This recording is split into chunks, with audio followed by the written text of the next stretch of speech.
करो। आज गरीब सोचता कि बेटी रुखसत कैसे की जाएगी, आज कमजोर सोचता कि बेटी के हाथ कैसे पीले किए जाएं।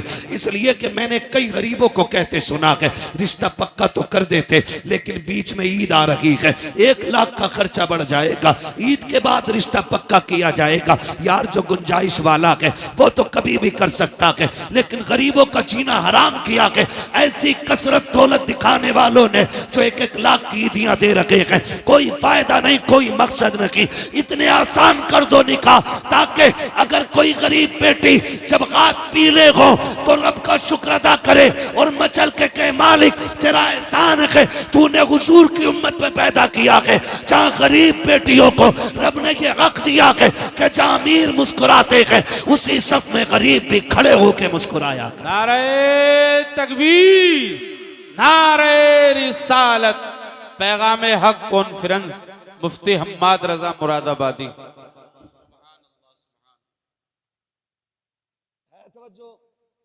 आसान करेंगे इंशाअल्लाह निकाह, इंशाअल्लाह। बोले इंशाअल्लाह, जोर से बोलो इंशाअल्लाह। हाँ, लेकिन आज उम्मत जिस मकाम पे खड़ी है ना, खुदा की कसम जिस दिन से ताजुश शरिया का विसाल हुआ है ना, आज तक उम्मत लावारिस नजर आती है। आज कोई हमारे सरों पे हाथ रखने वाला नहीं है, आज इस कौम की कोई क़यादत करने वाला नहीं है, आज इस कौम के आगे खड़े होकर के इस कौम की रहनुमाई करने वाला कोई नजर नहीं आ रहा है।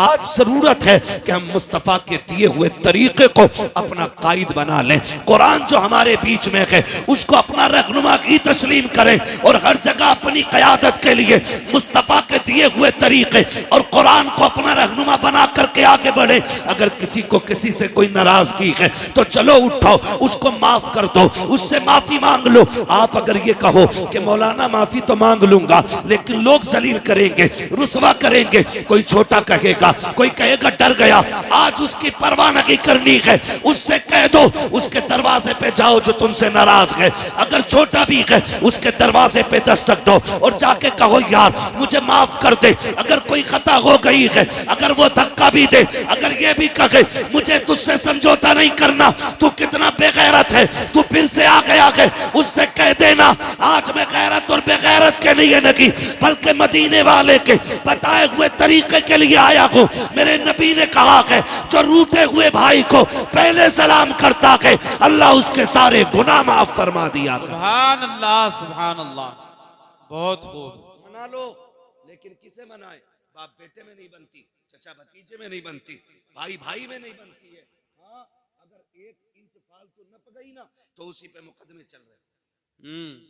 अगर 1 ईंट दीवार में निकल गई, कह रहा ये क्यों निकली?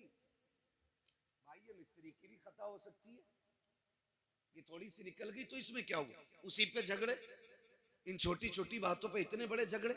आप जानते हो माफ करना हुजूर ने सिखाया है। किसने सिखाया?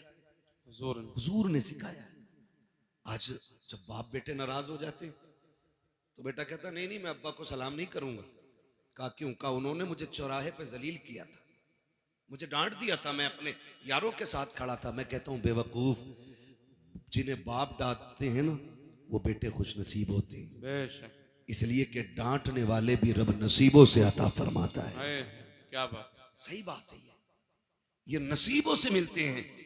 अगर बाप डांट दे तो गुस्सा ना करो, ये हक है उसका, क्योंकि वो बाप है, पावर है उसके पास, क्योंकि वो बाप है। लेकिन हम कितने नाराज हो जाते हैं, बात बात में बाप से नाराज होकर बैठ जाते हैं। कहते हैं मौलाना तुमने तकरीर कर दी लेकिन मेरे अब्बा से मिल लोगे ना, कहोगे तू ही सही है। हम कभी नहीं कह सकते हैं, याद रखिएगा। मैं बेटों से गुजारिश करूंगा, कभी बाप बेटों में अनबन हो जाती है, इसका मतलब तो ये नहीं है चौक में खड़ा करके मौलाना कमरुद्दीन का हाथ पकड़ के कहो मौलाना मेरे अब्बा को समझा दियो, उनका दिमाग खराब हो गया है। जब घर की बात कोई बंदा तीसरे बंदे से जाके कहता है ना, फिर घर के घरवे हो जाया करते हैं। और याद रखिएगा जो शान अल्लाह ने हवेलियों को अता की है वो घर वो को नहीं मिली है। हवेली जितनी बड़ी होती है शान उतनी बड़ी होती है। तुम 10 फीट से 5 फीट में आ गए, 5 फीट से 3 फीट में रह गए, क्यों? क्योंकि एक दूसरे की सूरत देखना नहीं चाहते। ये निजाम तो मुस्तफा ने नहीं दिया था, ये तरीका तो आका करीम ने नहीं दिया था। मिंबर रसूल है, सरकार जलवा कर रखे, आका करीम तकरीर फरमा रहे हैं और तकरीर के दौरान मेरे नबी ने कहा था, सुनो मेरे सहाबा, जिससे उसके अपने नाराज हो वो मेरी महफिल से उठ के चला जाए, मुझे उसकी कतन जरूरत नहीं है। जैसी आका ने इतना कहा है, एक सहाबी नौजवान उठे हैं, तोड़ करके गए, अपनी खाला की चौखट पे खड़े हो जाते हैं और खाला वो है जिसने अभी कलमा नहीं पढ़ा है। आका करीम ने कहा था, जिससे अपने नाराज हो वो मेरी महफिल से उठ के चला जाए। अब मुझे बता तो सही, अगर बाप से नाराज बेटा जलसे में आके बैठेगा तो क्या मिलेगा? जब उसे नबी की महफिल में बैठने की इजाजत नहीं है तो इस महफिल में आके उसे क्या मिलेगा? जो सगे भाइयों से नाराज है वो इस महफिल में क्या लेने के लिए आया है? जिसने अपने रिश्तेदारों से मुंह मोड़ लिया है वो यहाँ क्या लेने के लिए आया है? यहाँ पे वो बैठे जिससे अपने राजी हो। मेरे नबी ने कहा था, जिससे अपने नाराज हो वो मेरी महफिल से उठ के चला जाए। वो नौजवान उठते हैं और उठने के बाद दौड़ लगाई, सगी खाला के दरवाजे पे आए, अंदर से खाला निकल के आई, क्या बात है भांजे, आज कैसे आ गया? तू तो मेरा चेहरा देखना नहीं चाहता था, तू तो बात करना नहीं चाहता था, आज आंख में आंसू आ गए। कहने लगे, खाला जो मेरा नबी है ना उसने आज ऐलान किया कि जिससे अपने नाराज हो जाए वो मेरी महफिल से उठ जाए। का खाला माफ कर दे, मुझसे राजी हो जा। का रो क्यों रखा है? का अगर तू राजी नहीं होगी तो मेरा नबी मुझे महफिल में बैठने की इजाजत नहीं देगा। अल्लाह अकबर। इतना सुना, खाला ने कहा था कि तेरा नबी इस अखलाक का मालिक है कि दुश्मनों से नहीं रोकता है। कहा नहीं। उसने कहा चल अब ये बातें नबी की चौखट पे होंगी। खाला ने हाथ पकड़ा के भांजे को नबी के चौखट पे लाई है और आके आका को इशारा किया, सरकार बाहर आए। कहा कि आपने कहा कि जिससे अपने नाराज हो वो उससे मैं नाराज हूँ। कहा जी। उस खातून ने आगे बढ़ा कदम और कहा महबूब अब देर न कीजिए, हाथ बढ़ाइए, अपना बना लीजिए, कलमा पढ़ा दीजिए। मेरे नबी ने कहा ऐसी क्या जल्दी है? खातून कहने लगी, कहा मैं समझ गई जिसका दीन इतना हसीन है वो दीन लाने वाला पैगंबर कितना हसीन। सुभान अल्लाह, सुभान अल्लाह, वाह वाह वाह, क्या बात, बहुत खूब। आज हम कहते हैं जी मेरे अब्बा से ही नहीं बनती। बाप क्या है? खिलौना, बाजार में खरीदा हुआ गुड्डा। कसम खा के कहता हूं, अगर बाप ने मुंह में चबा के लुक़मे न दिए होते ना तो इस जबान में बोलने की ताकत नहीं आती, ताकत नहीं आती। आज ना 4 किताबें पढ़ के ना और नाम लिखना भी नहीं आता, लगाता अंगूठा पेन जेब में और अब्बा से कह रहा है तुमने क्या देखा जो मैंने देखा है? तुम क्या जानते हो मेरे मुकाबले में? तुम क्या जानते हो मेरे मुकाबले में? कभी ना कहना। याद रखिएगा, इल्म किताबों से मिल जाता है लेकिन तजुर्बा 70 साल क्या 70 साल ही में जाके मिला करता है। आप किताबों में इल्म ले सकते हो, किताबों से तजुर्बा नहीं। तजुर्बे के लिए उम्र दरकार है।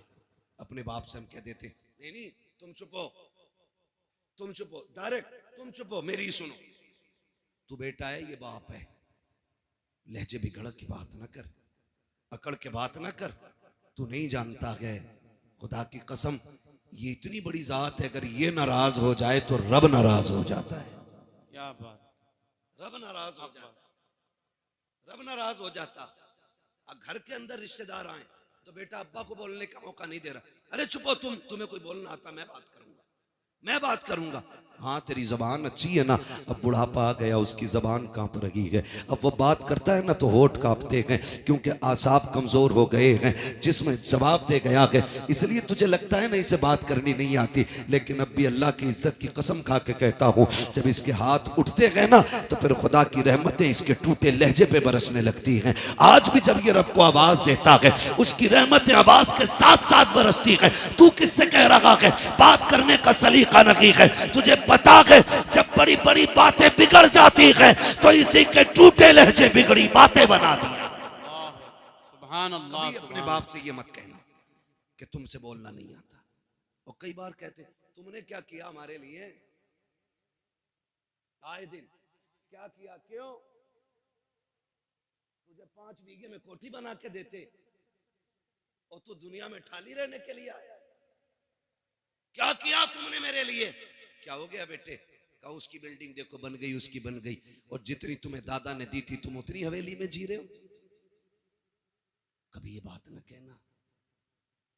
अगर तुम्हारे बाप ने इमारत नहीं बनाई, मजदूरी करके तुम्हें पाला है ना सिर्फ, तो फिर अपने बाप के कदम चूमा करो और कहा करो शुक्र है तेरे इन मेहनतों का, हम तेरा शुक्रिया अदा करते हैं कि तूने हमें पसीना बहा के हलाल के लुक़्मे खिलाए, किसी का खून बहा के हमें हराम के लुक़्मे नहीं खिलाए। ये अपने बाप से भी कहा कर, अपने बाप से। मगर हाय अफसोस, हमारी कौम का हाल ये, जब बाप से उठा नहीं जाता ना, जब बाप बिस्तर से नहीं उठ पाता है ना, और कभी बिस्तर गंदा हो जाता है, बुढ़ापा क्या आया, अब तो सारे इल्जामात बाप के सर आने।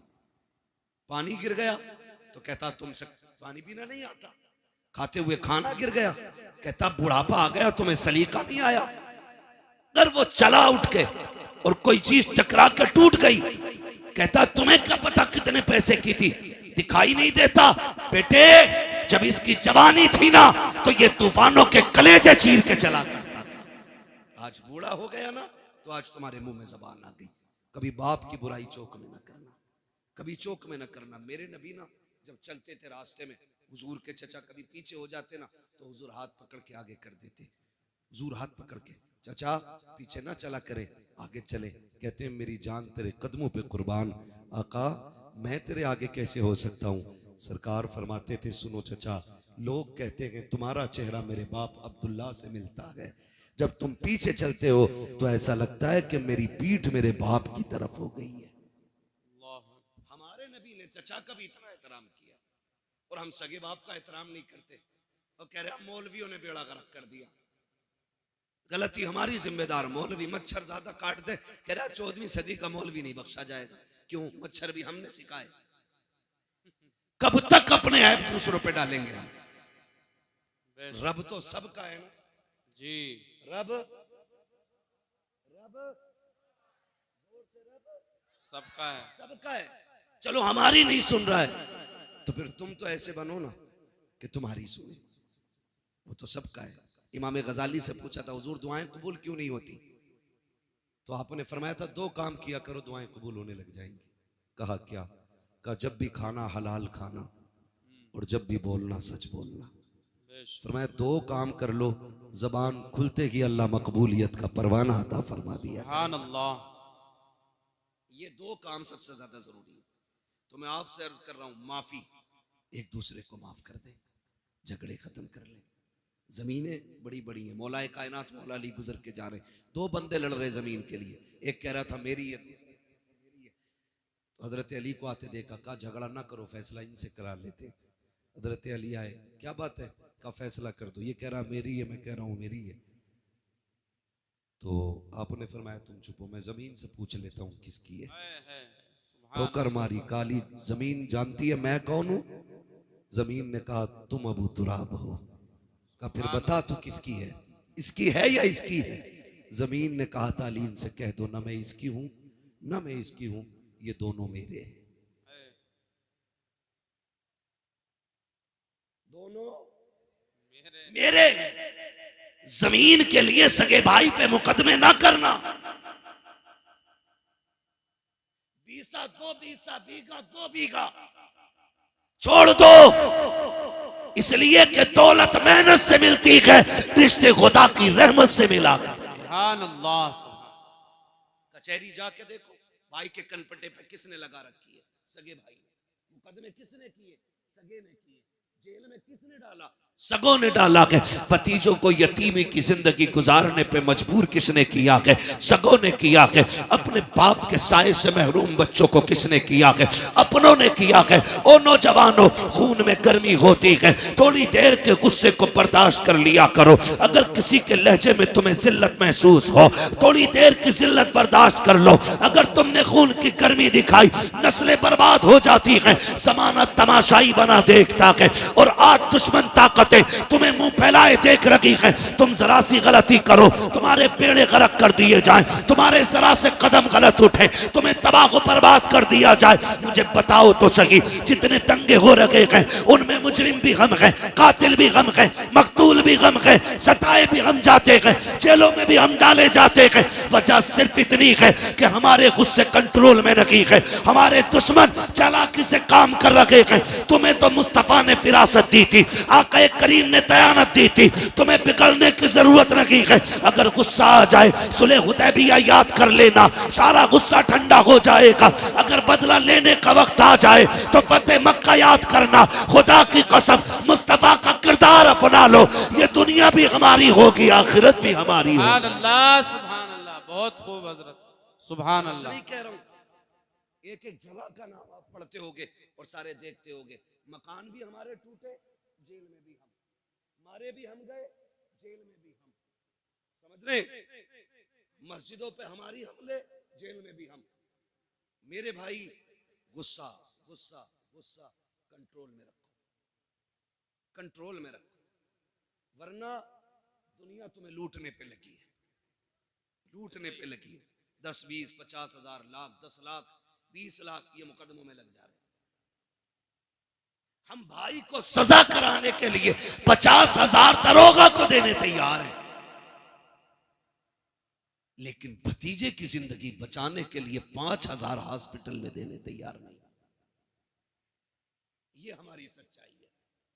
और गौस का दामन नहीं छोड़ेंगे, आला हज़रत का दामन, अरे पकड़ा ही कब है हमें, छोड़ोगे क्या? पकड़ा ही कब है? किरदार देखें हम अपने।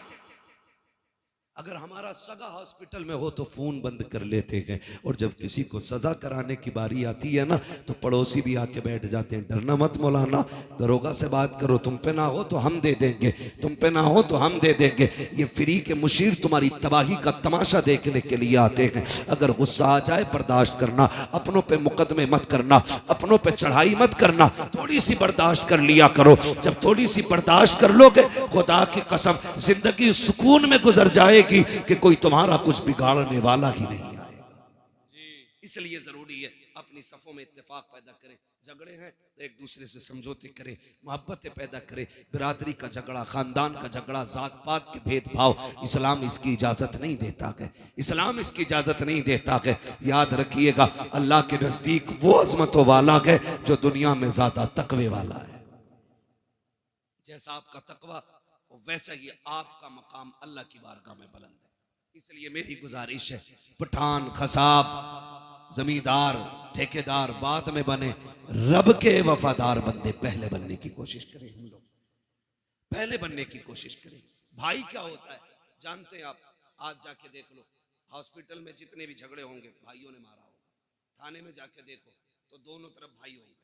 कचहरी में जाके देखो, एक वकील के बिस्तर पे भाई है तो दूसरा भी भाई है। ये कंडीशन है। भाई क्या होता है? करबला सुनी है ना, जानते हो ना करबला? करबला में एक भाई को हुसैन कहा जाता है, दूसरे भाई को अब्बास कहा जाता है। तो जो है सारे लोगों की, मैं बताने लगा हूं भाई किसे कहते हैं। एक भाई को हुसैन कहा जाता है, दूसरे को अब्बास कहा जाता है। अब्बास वो है जिसने कभी इमाम अली मकाम का नाम नहीं लिया था। पूरी जिंदगी कभी भाई कह के आवाज नहीं दी थी, जब भी कहा था आका कह के आवाज दी, अपना सरदार कह के आवाज दी, कभी भाई नहीं कहा था।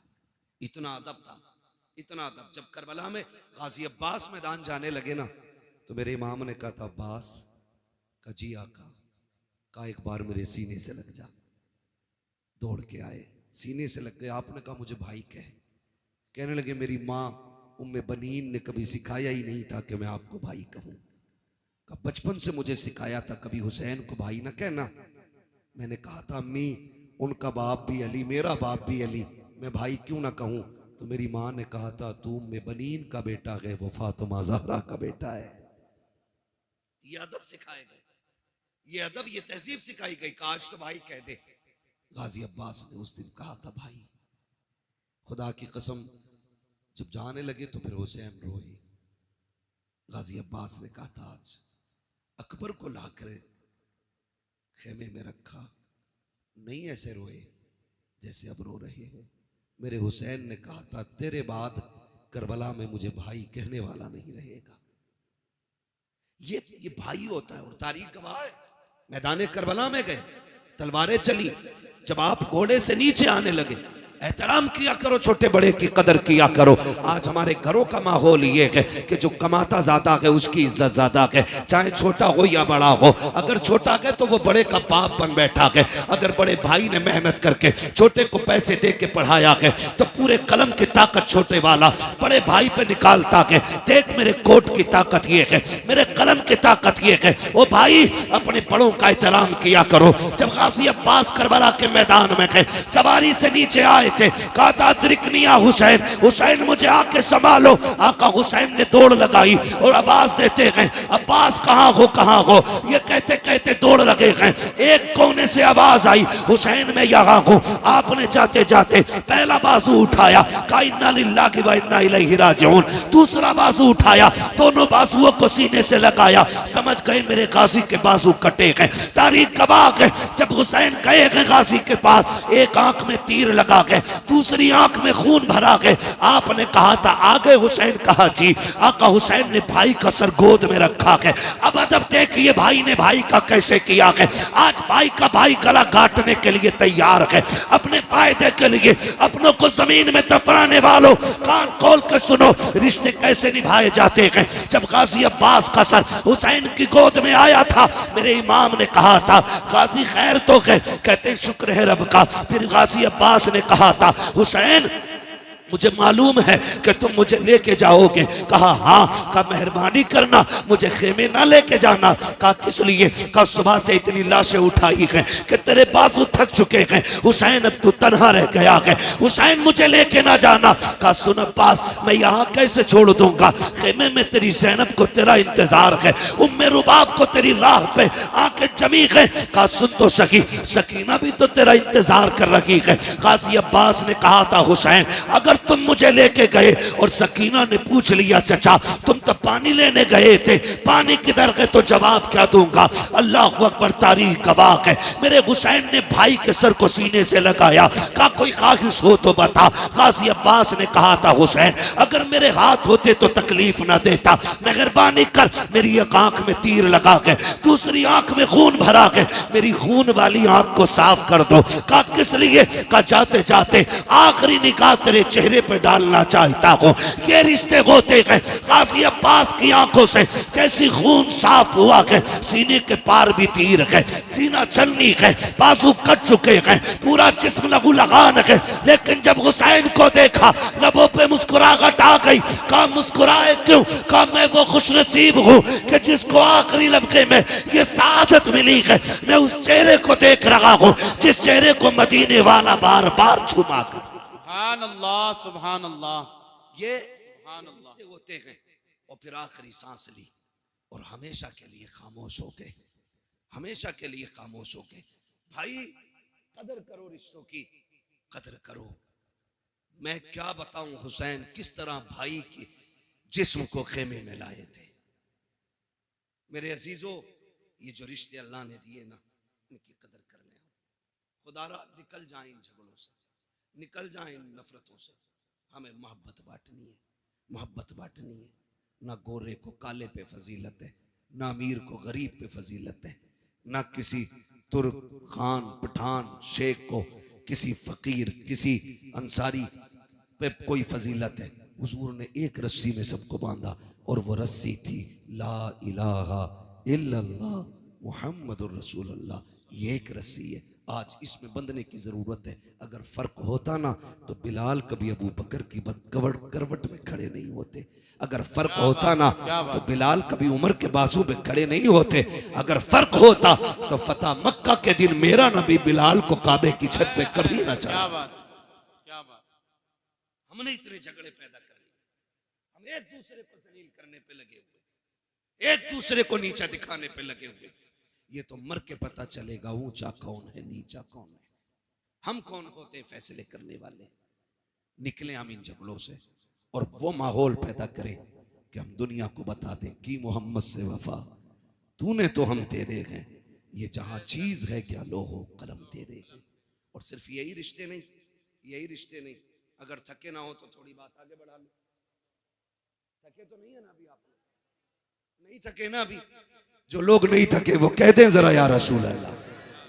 मैं तो आप लोगों की हिम्मत और मेहरबानी कि इतनी रात तक आप बैठे हुए हैं, क्योंकि मैं पूरे 2 घंटे लेट यहां पहुंचा हूं। अल्लाह आपको सलामत रखे। बस अगर सुनना चाहते हो तो मैं सुनाऊं, लेकिन यह भी अच्छा नहीं लगता ना जबरदस्ती अपनी बात किसी पे थोपी जाए। तैयार है सुनने के लिए? जरा कह दें या रसूल अल्लाह। हमारे कुछ भाई खड़े होकर सुनने, अल्लाह इन्हें सलामत रखे।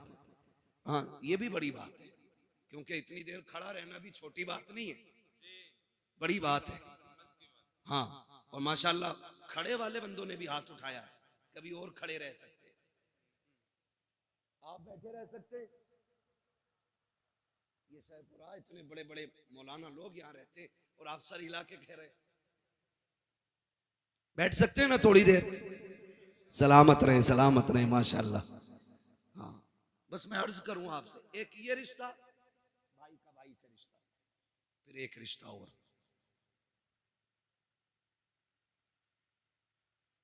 बेटी का रिश्ता, बहन का रिश्ता, ये भी मजबूत करने। कोई भी किसी का भी दामाद हो, उससे मैं गुजारिश करना चाहूंगा, ससुराल में जाके तोप ना बना करो।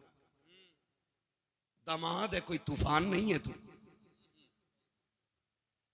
हमने ऐसे भी हज़रत दामाद देखे जिनकी मोहल्ले में कोई औकात नहीं अपने, वो ससुराल में टांग पे टांग रख के बैठे होते।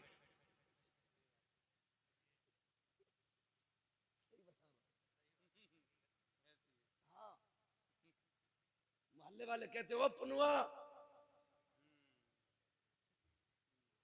मतलब सही से नाम भी नहीं लेते मोहल्ले वाले, और ससुराल में वो वैल्यू बनाई है इसने, रोला बना के रखा। पढ़ा लिखा भी ससुर है ना, कह रहा इनसे पूछो भाई हमारे बड़े दामाद हैं, तो वहां इतनी लंबी अलग ही रख रहे आप। सुने, अल्लाह ने एक जिंदगी मुकम्मल की है, बेटी के जरिए, बहन के जरिए, बीवी के जरिए। ये जिंदगी के बड़े अहम हिस्से हैं। अगर बेटी ना हो तो आंगन सूना, अगर बहन ना हो तो हवेली सूनी, अगर बीवी ना हो तो घर सूने। ये तीनों अहम रिश्ते हैं, और सबसे ज्यादा जुल्म इन्हीं पे होता है, सबसे ज्यादा। वो दामाद जिस गरीब ने अपने घर 300 रुपए का जूता नहीं पहना होता है, वो ससुर से 1800 रुपए लेता जूतों के लिए।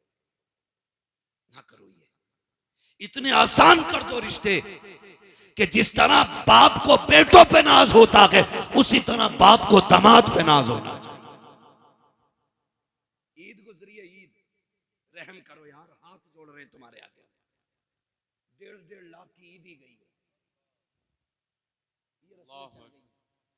ईदी में क्या 3 किलो छुआरे, हाँ 1.5 किलो बादाम, 2 किलो किशमिश। खागा कौन? का दामाद। 1 क्विंटल सामान भेजा, दूल्हा बन के फिर भी ऐसे ही आया जैसे भीगी मुर्गी। ये जबरदस्ती के लोड है, खत्म करो ये जबरदस्ती के लोड, ये नहीं रहने चाहिए। सिर्फ वो रखो जो इस्लाम ने रखा है। हमें अपनी तरफ से फालतू नहीं बढ़ाना, नहीं बढ़ाना। ये अलग बात है कि दामाद का लीवर इतना कमजोर होता है कि बादाम खाते ही बीमार। ये कंडीशन है। इसलिए मेरे अजीज, फालतू के खर्चे बंद करो। आज गरीब सोचता कि बेटी रुखसत कैसे की जाएगी, आज कमजोर सोचता कि बेटी के हाथ कैसे पीले किए जाएं। इसलिए कि मैंने कई गरीबों को कहते सुना कि रिश्ता पक्का तो कर देते, लेकिन बीच में ईद आ रही है, 1 लाख का खर्चा बढ़ जाएगा, ईद के बाद रिश्ता पक्का किया जाएगा। यार जो गुंजाइश वाला है वो तो कभी भी कर सकता है, लेकिन गरीबों का जीना हराम किया है ऐसी कसरत दौलत दिखाने वालों ने, जो 1-1 लाख की ईदियां दे रखे हैं। हैं, कोई फायदा नहीं, कोई मकसद नहीं। इतने आसान कर दो निकाह, ताकि अगर कोई गरीब बेटी जब गात पी ले हो तो रब का शुक्र अदा करे और मचल के कहे मालिक तेरा एहसान है, तूने हुजूर की उम्मत में पैदा किया है जहाँ गरीब बेटियों को रब ने ये हक दिया है कि जहाँ अमीर मुस्कुराते हैं उसी सफ में गरीब भी खड़े होके मुस्कुराया। नारे तकबीर, नारे रिसालत, पैगाम हक कॉन्फ्रेंस, मुफ्ती हम्माद रजा मुरादाबादी।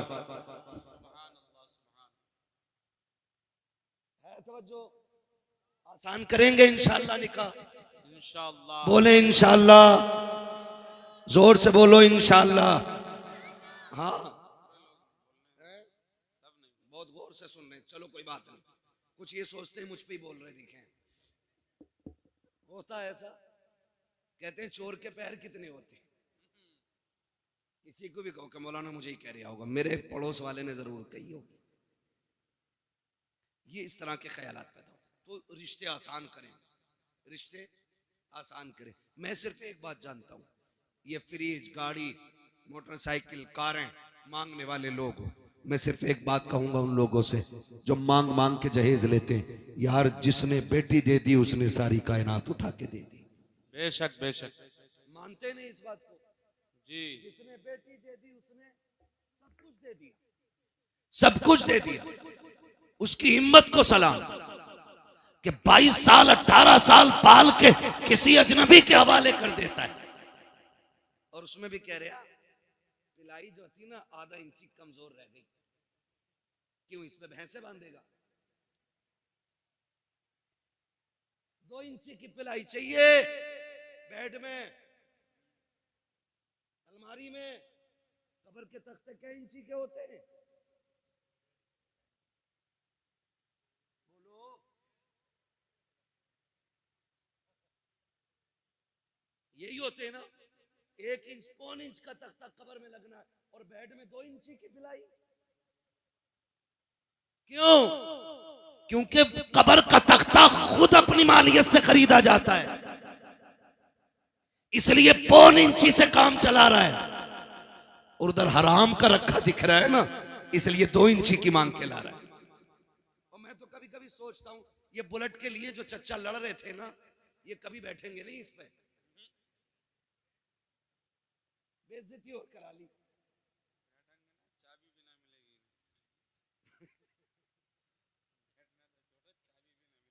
चाबी, मैं एक बात कह रहा हूं, बेगानी शादी में अब्दुल्ला दीवाना, भाई जिसे मिलेगी वो सोचे, तू क्यों मरा जा रहा चच्चा? तू बैठ की पिलाई की नहीं, कब्र के तख्तों की फिक्र कर। हमारी कंडीशन क्या है? दूल्हा बनता है बेटा, और बाप की खुशी का उस दिन ठिकाना होना भी नहीं चाहिए, क्योंकि ये बाप है। और जो दूल्हा बना वो इसका, इसमें भी शक है क्या? वो इसका ओ भाई, अपने बाप ही का तो बेटा होता है ना दूल्हा। तो फिर भी कुछ सोच रहे, कहीं मौलवी पकड़ ना ले किसी मसले में। मैं पकड़ने नहीं, समझाने आया हूं। वो इसका, और ऐसे ना आज बैग यूं दबा के इधर इधर इधर इधर, ठीक है, रोटी तो कच्ची नहीं रह गई, मिर्च सही है, हड्डी तो बेकार नहीं है, इसकी तो हड्डी ठीक है, अब तू लड़की वाले की हड्डी और चबा ले। ये कंडीशन होती है हमारी शादियों की। मजाल है जरा सी नमक तेज हो जाए, रोटी कम पड़ जाए, बिरयानी ज्यादा हो जाए, रोटी कम रह जाए, फजीते करते हुए चलते हैं। हाँ हाँ, क्या खिलाया है उसने, उससे 2 लोगों को रोटी सही से नहीं दी गई। वो बेगैरत 2 रोटी की बात करता है। जब तू बारात लेके आया था ना, तो 300 लोगों को हाथ जोड़ जोड़ के ला रहा था, चलियो वरना इज्जत रह जाएगी, चलियो वरना लोग जलील करेंगे। 4 आदमी बारात में आने के लिए नहीं थे। और तुम्हें खुदा का वास्ता, जब बेटी वालों के घर जाया करो, आधी रोटी घर खा के जाया करो, आधी बेटी वाले के घर खाया कर। अगर तेरी आधी खुराक की वजह से किसी बेटी के बाप की इज्जत रह गई, अल्लाह कयामत में कम नेकियों के बावजूद तेरी इज्जतों को 4 चांद लगा के। नारे तकबीर, नारे रिसालत, वाह वाह, बहुत खूब हजरत।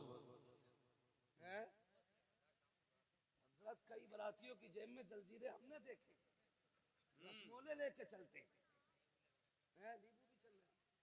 ये सारी चीजें लेके हम चल रहे हैं। ना करो, क्योंकि बारात का खाना 8 दिन की मेहनत नहीं, किसी बाप के 18 साल लगे हैं, किसी के 15 लगे हैं। ये तो उस दिन पता चलेगा ना जब अपनी बेटी की रुखसती की बारी आएगी, तब पता लगता है इज्जत क्या होती है, हक बात है, हक बात। तब पता चलता है जिल्लत क्या होती है। हाँ, मुखिया बना फिर रहा, कह रहा बोटी ठीक है, सब कुछ नाप तोल के इंच लगा के सारा लिया, और जब निकाह में इमाम साहब ने कहा, कह रहे कितने चल रहे हैं जी, तो मौलाना ने भी कह दिया जब सबके बढ़ रहे तो हमारे भी बढ़ा दो, 5 चल रहे हैं। ऐसे कूदा जैसे बरैया ने काट लिया। कह रहा तुम्हारे यहाँ नए तरीका, हमारे यहाँ तो 1500 चल रहे। झूठ तो बोल ही देता है। चले या ना चले, बचाने की कोशिश कर रहे हैं। अच्छा, मैं भी कभी कभी सोचता हूँ कि जो लोग 5 स्टार होटल में खा करके 100-150 रुपए टिप्स दे देते हैं, जब वो 3 रुपए 4 रुपए फायदा कमाने वाले सब्जी बेचने वाले से सौदा करते हैं, तो फिर उससे 1 रुपए के लिए क्यों लड़ते? मरे जाते। यार गरीब को दिया करो, गरीबों पे लगाया करो। इमाम ने 5000 मांग लिए, कह रहे आप बुलाओ कलवा के अब्बा को, उनको भी बुलाओ जिन्होंने रिश्ता कराया है। कहा ये पहले क्यों नहीं बताया था, यहाँ 5000 चलते हैं, हम तो मौलवी अपना लेके आते। मैं कहता हूँ गैरत कर, जब बेगैरती दिखाता है तब तुझे पैसे दिखाई नहीं देते, जब तुझे अपनी शान बनाने की बारी आती है तब तुझे पैसे कम लगते हैं। जब इमाम को देने की बारी आई तेरा कलेजा फट जाता है। ओ भाई, इमाम को ज्यादा से ज्यादा दिया करो, इसलिए कि बेनमाजी खाएगा तो कम मिलेगा, नमाज वाला खाएगा सवाब अल्लाह ज्यादा अता फरमाए। सुभान अल्लाह, सुभान। लेकिन यहाँ के फिर सुई नाप तोल करते, इसलिए निकाह आसान करेंगे इंशाल्लाह, करेंगे इंशाल्लाह। सुबह से ही भूखे तो न रहेंगे। एक और वो कहते हैं ना पावर सिस्टम,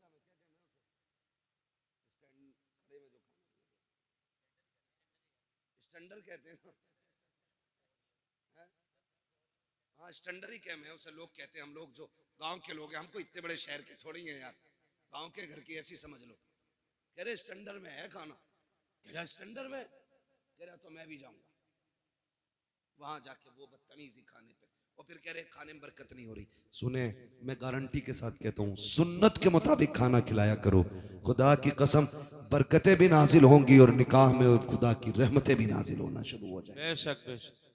तो मैं आपसे जो बात कर रहा था, मैं ये कह रहा था, ये रिश्ते हमने इन पे बड़ा जुल्म किया, बेटी का रिश्ता, बहन का रिश्ता, माँ का रिश्ता, ये सारी हमने मजलूम बना दिए, सारी मजलूम बना दिए।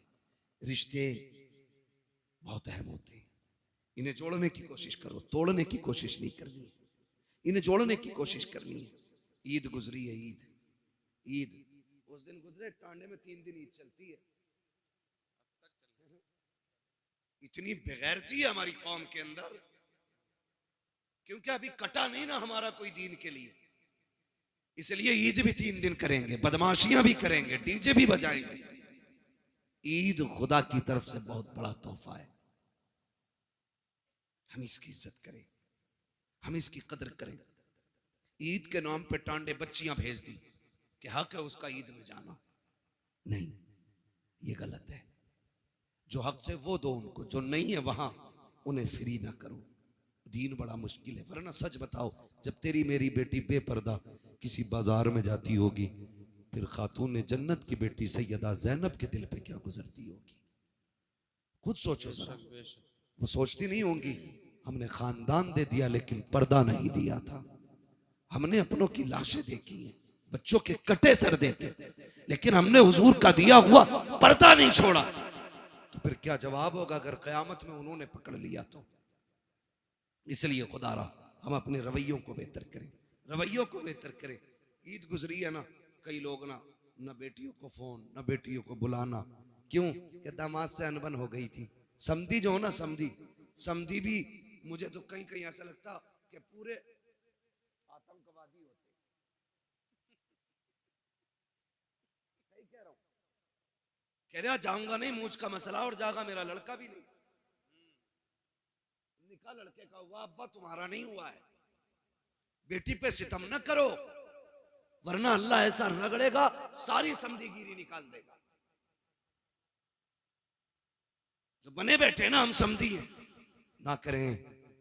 बाप को बेटियां बड़ी प्यारी होती हैं, बेटियों को कभी माँ बाप से जुदा ना करें, खुद भी इनके साथ शामिल हो, इनको भी माँ बाप के साथ भेजें, उनके पास भेजें, ताकि बेटियों की खुशियों में कमी ना रह जाए।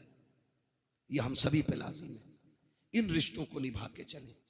और बस आखिरी बात आपसे ये कह के मैं बात खत्म करूं कि हम जिस सोसाइटी में जी रहे हैं ना, उस सोसाइटी में सबसे अहम और सबसे खास बात यह है कि हमें पढ़ना होगा, आगे बढ़ना होगा।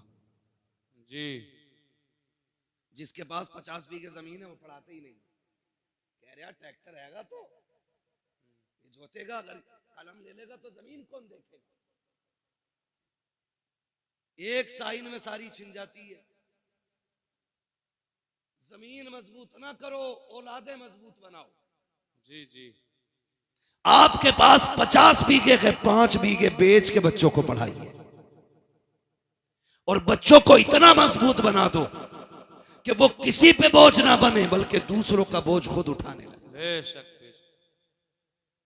पढ़ाइए अपने बच्चों को, और आने वाला दौर बम का नहीं, बारूद का नहीं, कलम का दौर। जी।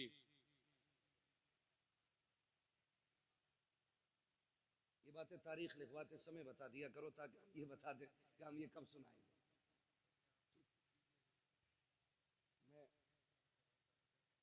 चलिए मैं सुना दूंगा एक बात है, जरूर आपका मन इस बात में रख लिया जाएगा। ठीक है, आप खुश रहिए।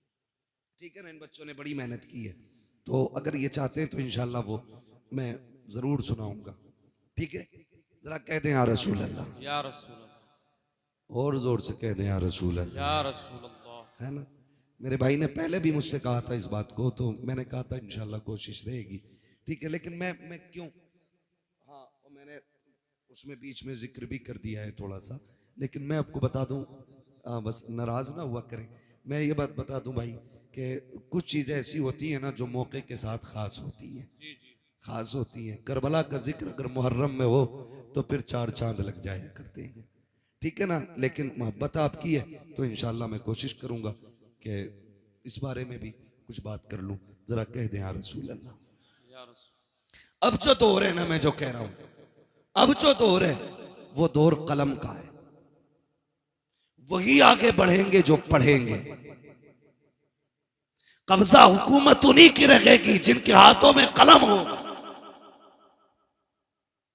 हम जो तोड़े गए ना, हमारी जहालत की बुनियाद पे तोड़े गए। हम जो पीछे धकेल दिए गए, हमारी नाकाबिलियत की बुनियाद पे पीछे धकेला गया।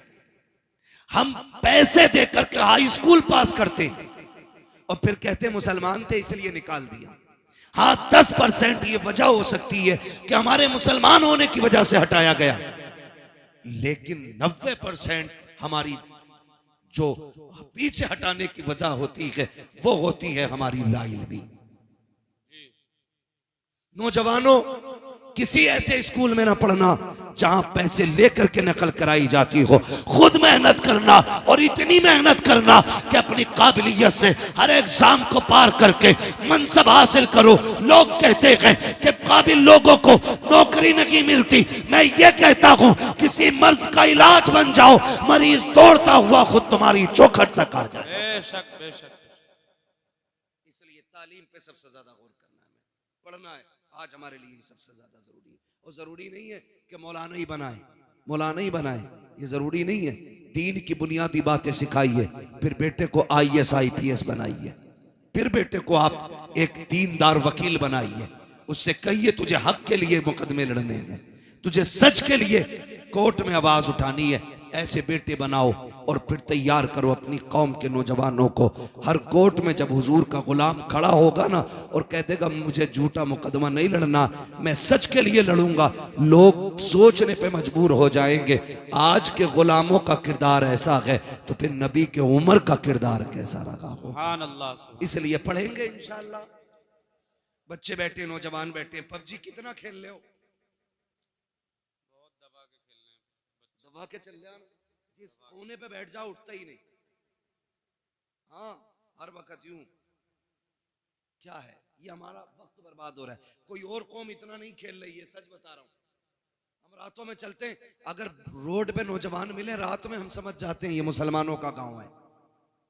और जहां वक्त से लोग सो जाते हैं, हम समझ जाते हैं हम मुसलमान ही नहीं रहते, क्योंकि हमारा जो उसूल है ना वो बड़ा बेकार होता जा रहा है। रहन सहन खराब, तौर तरीके बदल गए। नौजवानों, अब मोबाइल चलाने का वक्त नहीं है, अब कलम चलाने का वक्त आ गया। आगे पढ़ो, आगे बढ़ो।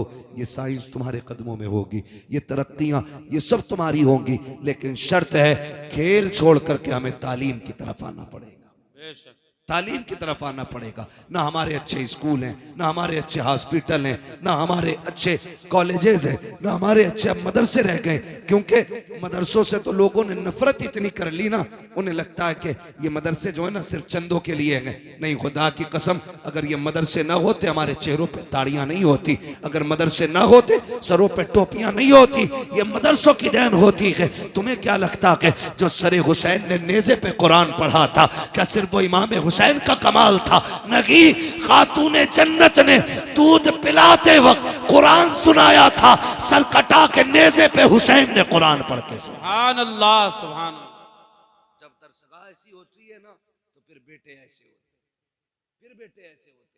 मैं आपसे अर्ज कर रहा था, खुदारा रिश्ते बेहतर करे और अपने बच्चों को तालीम दे, पढ़ाएं अपने बच्चों को, खुद भी पढ़ें, बच्चों को भी पढ़ाएं। अल्लाह ताला हमारी नस्ल को कुरान पढ़ने, सुनने, समझने की मौला करीम तौफीक अता फरमाए।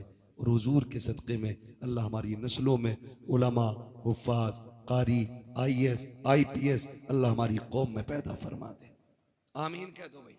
आमीन। हाँ, यहाँ आमीन कहने वाली बात थी। तो पढ़ने की कोशिश करें। और मैं जमींदारों से, गुंजाइशदार लोगों से कहना चाहता हूँ, अगर आपके बच्चे किसी काम में लग गए हैं और आपके पास अब पढ़ने वाला बच्चा नहीं है ना, तो फिर आप ये तलाश करें कोई गरीब बच्चा हो जो आगे बढ़ना चाहता है, पढ़ना चाहता है, अच्छा है, ज़हीन है, अच्छे नंबरों से पास हुआ है, तो फिर आप अपने पैसे से उसकी मदद करके उसको पढ़ाएं और उससे कह दें अगर डॉक्टर बन जाए ना तो 6 दिन अपने लिए दवा देना और 1 दिन मदीने वाले के नाम पे तुझे फ्री दवाइयां बांटनी है। सुभान अल्लाह। करेंगे इंशाअल्लाह ये भी। हम चंदा करके, मेहनत करके जलसा कर लेते हैं, हम मेहनत करके मज़ारों के गुंबद बना लेते हैं, हम चंदा करके 5 लाख 7 लाख का मीनार बना लेते हैं। तो हम पैसा इकट्ठा करके अपने गांव के अंदर एक IAS IPS नहीं बना सकते? बोलो, बना सकते कि नहीं? अगर हर गांव के अंदर एक IAS होना तो फिर कोई भी इलाका कमजोर नहीं होगा जी। ये याद रखिए। हमारे तो प्रधान भी ऐसे अंगूठा छाप होते हैं, ऐसे जा कह रहे हैं पुलिस वाले से, भाई क्यों आए गांव में? जबकि गांव का मालिक प्रधान होता है। पुलिस वाले को इजाजत नहीं है प्रधान की इजाजत के बगैर गांव में कदम रखे, लेकिन चच्चा को पता ही कुछ नहीं है क्योंकि पढ़ा ही नहीं है। पढ़े, काबिल बने, अपने हुकूक जाने, जो आपको राइट्स मिले वो समझिए आप, ताकि कोई कमजोरी पैदा ना हो, ताकि कोई कमी ना रह जाए। पढ़ेंगे इंशाअल्लाह, वादा करें सारे इंशाअल्लाह। पढ़ाएंगे बच्चों को, पढ़ाएंगे कि दुकान कराएंगे? अरे बहुत पढ़ा लिया, अल्लाह को 10वीं पास है, चल बैठ दुकान पर जाकर शटर खोल। 10वीं पास करा के ना और बैठा दिया दुकान में, है ना? और फिर लल्ला ने 2 ही चीजें याद की, यस और नो, बस वही काबिल हो गया। साइन करने हमें नहीं आते, हम कुछ पढ़ नहीं सकते, तो क्या फायदा? कोशिश करें आज ही से कि एक हम बंदा ऐसा तैयार करेंगे जो हमारे गांव का होगा और IAS होगा, IPS होगा। ये तैयारियां करें अगर वजूद को बाकी रखना चाहते हो, वरना ये सोच लेना दीन तुम्हारे ऊपर नहीं है आया यूं रशो तातार के अफसाने से, पासबा मिल गए काबे को सनम खाने से। हाँ, जिसने नबी की आल को कत्ल किया था वो यहूद और नसारा नहीं थे, वो इसी दीन का कलमा पढ़ने वाले लोग थे, वो हुजूर का कलमा पढ़ने वाले लोग थे। अल्लाह ने उनका ऐसा बेड़ा गर्क किया, आज उनका नामो निशान नहीं मिलता है। तो आपको क्या लगता है दीन हमारे ऊपर टिका हुआ है? हम कुछ भी करें, अल्लाह को हमको जिंदा रखना ही है। माज़ अल्लाह उसकी कोई मजबूरी है? वो तो ये कहता है अगर तुम मेरे दीन से खिलवाड़ करोगे मैं तुम्हें खत्म करके तुमसे अच्छे लोग ला के रख दूंगा। ये उसका ऐलान है। इसलिए खुद से कोशिश करो। वो कुरान की आयत करीमा में हाफिज तो नहीं हूं, इन्नल्लाह ला युगय्यिरु मा बिकौमिन हत्ता युगय्यिरु मा बिअनफुसिहिम। अल्लाह ताला किसी कौम के हालात उस वक्त तक नहीं बदलता जब तक कौम अपने हालात बदलने की खुद से कोशिश नहीं करती। हमें कोशिश करनी है खुद से। हमें फिर आप कोशिश करें, कामयाबी देना रब का काम करेंगे इंशाअल्लाह। इसी दीन के लिए करबला में शहादतें हुई है। खाली सुन के घर जाके हुसैनी नहीं बन सकते हो, किरदार में भी हुसैनी बनना पड़ेगा, अखलाक में भी हमें हुसैनी बनना पड़ेगा, तो और तरीके भी हमें करबला वालों के होने चाहिए। मैं आपसे अर्ज कर रहा था रिश्ते निभा के चले। जिस तरह आप मेहनत से बेटों को पढ़ाते हैं उसी तरह मेहनत से बेटियों को भी पढ़ाइए, बेटियों को भी पढ़ाइए। हम बेटों को इसलिए मेहनत से पढ़ाते कि ये बुढ़ापे का सहारा होता है, और बेटियों को इसलिए नहीं पढ़ाते क्योंकि वो पराए घर चली जाती है। ना करें, याद रखें, बेटे बुढ़ापे के सहारे होते हैं, बेटियां आखिरत का सहारा हुआ करती हैं। सुभान अल्लाह। उन्हें भी पढ़ाइए। और याद रखिएगा जब बुरे वक्त में बेटे भी साथ छोड़ जाते हैं ना तो फिर बेटियां ही काम आया करती हैं। ये भी याद रख लेना, फिर बेटियां ही काम आया करती है अगर बेटे भी साथ छोड़ जाए। क्या तुमने नहीं देखा कितने बाप घर के बाहर बैठे मिलते, कितने वीडियोस रोज के वायरल होते कि वो कहता मेरे बच्चों ने निकाल दिया, कोई कहता बहू ने घर में नहीं रहने दिया, कोई कहता बेटे ने धक्का दे के निकाला गया। ऐसे बुरे वक्त में भी बेटियां काम आ जाया करती हैं। तुमसे गुजारिश करना चाहता हूँ, खुदारा रिश्तों की कदर करो। तुम जानते हो बेटी क्या होती है? आओ जरा दिल पे हाथ रख के सुनो, मैं बताना चाहता हूँ बेटी किसे कहते हैं। जब मेरा इमाम आखिरी बार करबला के मैदान में जा रहा था, सारे लोग एक एक करके शहीद हो चुके हैं, मेरे इमाम ने तैयारी मुकम्मल की है। और तैयारी करके जब आप अपनी सवारी, जिसको मुर्तजिज कहा जाता है, आप अपने घोड़े पर सवार हुए।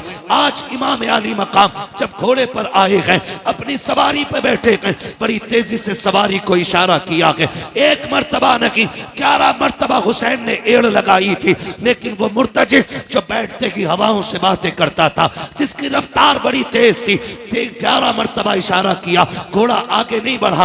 आपने कहा मुर्तजिज क्या बात है, क्यों आगे नहीं चलता है? क्या तुझे पता नहीं है ज़ैनब खेमे के दरवाजे पे खड़ी है, उम्मे रुबाब भी खड़ी है, जल्दी कर, अब हुसैन को यहाँ ना रोक, बल्कि खेमे की जल्दी से खेमे के आगे से हटा, करबला के मैदान में ले चल। सबकी बेकरारी बढ़ती जा रही है, आप कह रहे हैं लेकिन मुर्तजिज आगे नहीं बढ़ता। आपने कहा था मुर्तजिज मैं जानता हूं तूने भी 3 दिन से पानी नहीं पिया है, सुन मैं करीम इब्ने करीम हूं, सखी इब्ने सखी हूं, मैं तुझे तकलीफ नहीं देना चाहता, जा तेरी मर्जी है। हुसैन तुझे इजाजत देता है, चाहे तो नहरे फुरात जाके प्यास बुझा ले, चाहे तो कूफा चला जा या वापस शहर मदीना चला जा। ये कह के आपने जैसी सीन से पैर निकाला है, अल्लाह अकबर, मुर्तजिज वो घोड़ा कहता मालिक मुझे कुव्वत गोयाई अता कर दे, अगर आज भी मैं नहीं बोला मौला हमेशा के लिए रुसवा हो जाऊंगा। जब मुर्तजिज ने इतना कहा है, अल्लाह ने उसको कुव्वत गोयाई अता की। लोग कहते हैं हुसैन का घोड़ा कैसे बोल सकता है, वो तो जानवर है। मैं कहता हूं अगर असहाब काफ का कुत्ता बोल सकता है तो क्या अली के बेटे का घोड़ा नहीं बोल सकता? क्या बात है, क्या बात, बहुत खूब है। तवज्जो, मुझे नहीं लग रहा आप सुनने के लिए बैठे।